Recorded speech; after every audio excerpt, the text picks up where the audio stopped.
Hello everybody and welcome back to a new video. I am Pat from Pat's Path Predictor, and the National Oceanic and Atmospheric Administration finally put out their 2022 Atlantic hurricane season prediction. So let's go ahead and dive right into this because we have to talk about this because this might mean some major impacts for parts of the United States. Alright, so this is the situation we have right here. NOAA predicts above normal 2022 Atlantic hurricane season. At this point, for me, it's safe to say that the above normal is now the new normal at this point. Because for the last, 5 or 6 Atlantic hurricane seasons, we've had above normal and above average numbers of hurricanes and tropical systems. But we'll go ahead and dive right into this. This is the second header. Ongoing La Nina, above average Atlantic temperatures, set stage for busy season ahead. Yeah, the waters in the Caribbean especially are much warmer. And if you don't know, I made a video that has 300 views now of me talking about the loop current being the warmest it's been. It's actually warmer now than it was in 2005, the year of Katrina, Rita, and Wilma. So I thought, yeah, that's just for context right there. So let's go ahead and read this article, and I'll explain the situation and break it down for you. Forecasters at NOAA's Climate Prediction Center, a division of the National Weather Service, are predicting an above-average hurricane activity this year, which would make the 7th consecutive above-average hurricane season.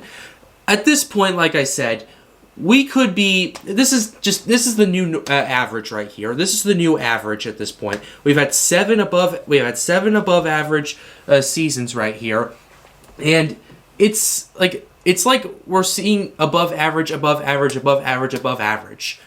It's becoming the new average, ladies and gentlemen. This is the new normal. So let's go ahead and continue. NOAA's outlook for the 2022 Atlantic hurricane season, which extends from June 1st to November 30th, predicts a 65% chance of an above normal season, 25% chance of near normal, and 10% of below normal season. So that's basically what we have. This is the pie chart we have. Almost two-thirds right of a chance of above normal right here.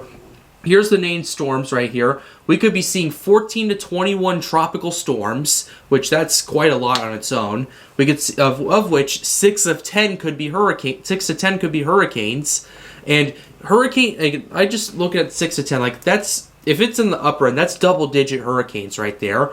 And let's just hope if there are 6 to 10 hurricanes, they don't impact the United States, or if they do, they don't impact it in such a terrible way like we've seen with hurricanes like Laura, Harvey, Ida, all that. And of which 3 to 6 could be major hurricanes. So that's an interesting development we have right here. So.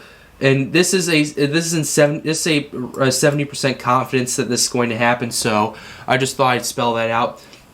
Quote, early preparation, understanding your risk is key to being hurricane resilient and climate ready, the Secretary of Commerce Gina Raimondo said. Throughout the hurricane season, NOAA experts will work around the clock to provide early and accurate forecasts, warnings that communities and the path can depend on and stay informed. And so will I. I'll be when it comes to Atlantic hurricane season, and to an extent Pacific hurricane season as well, I will be updating you guys almost all the time. Whenever there's a tropical system that's going on, I'll be one of the first people to update you guys.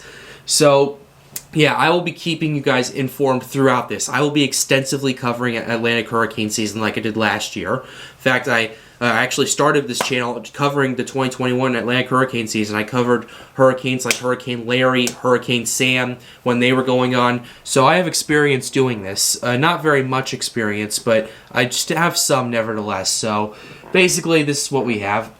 The increased activity anticipated this hurricane season is attributed to several climate factors, including La Nina, that is likely to persist throughout the hurricane season, warmer than average sea temperatures in the Atlantic Ocean, and especially the Caribbean Sea, and weaker tropical Atlantic trade winds, and enhanced West African monsoon. That's basically what we have right there. An enhanced West African monsoon supports stronger African easterly waves, which seed many of the strongest and longest-lived hurricanes during most seasons. Hurricane Larry and Hurricane Sam were both waves that emerged off the coast of Africa right there.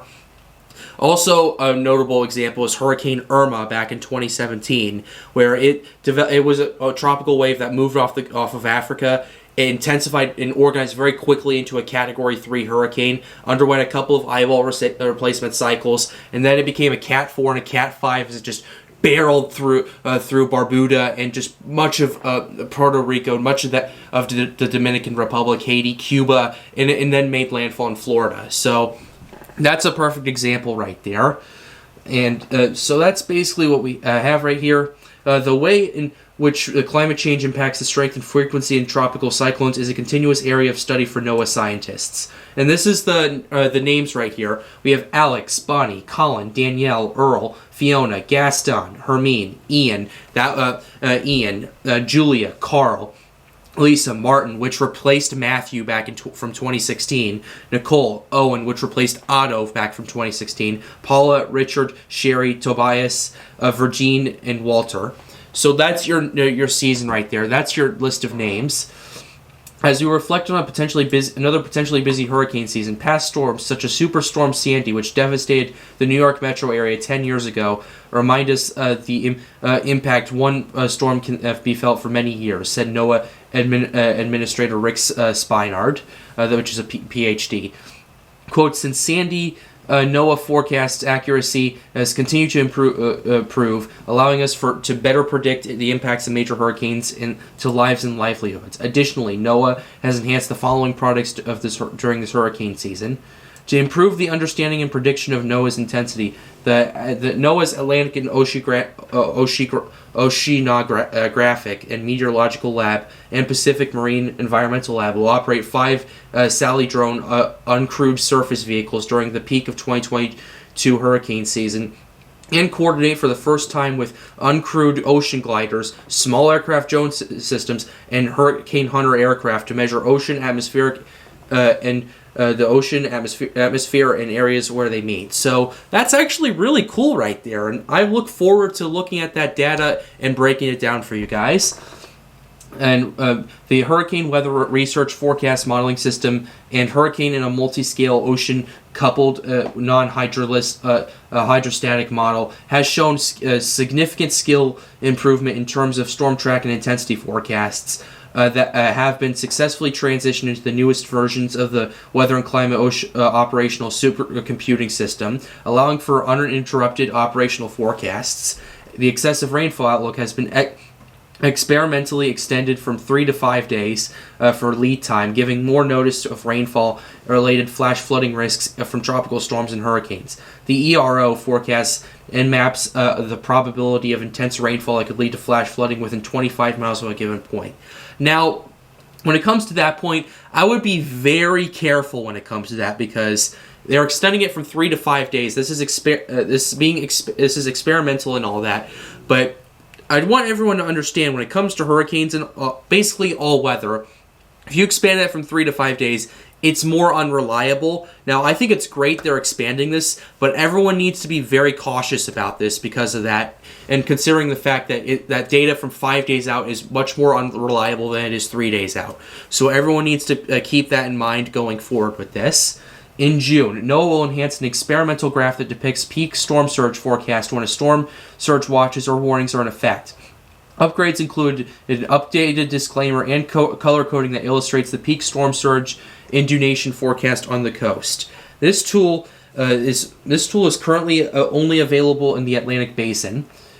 So that's the fourth point right there, and I think it's great they're doing that actually because they can do an updated disclaimer with this amount of storm surge with the color and all that. I think it would make it a lot more simpler, not only for people to look at it but also for channels like me to read and basically show that to you guys and not just have to draw like lines with my mouse and all that in order to do that.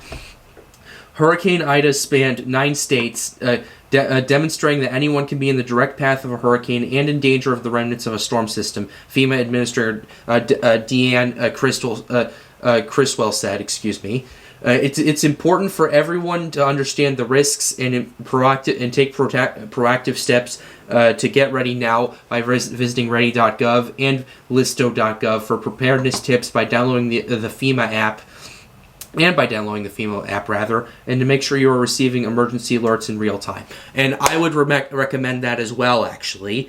If you can get as much lead time as you can, you will have time to prepare, do all that, and basically everything that's going on that goes with it.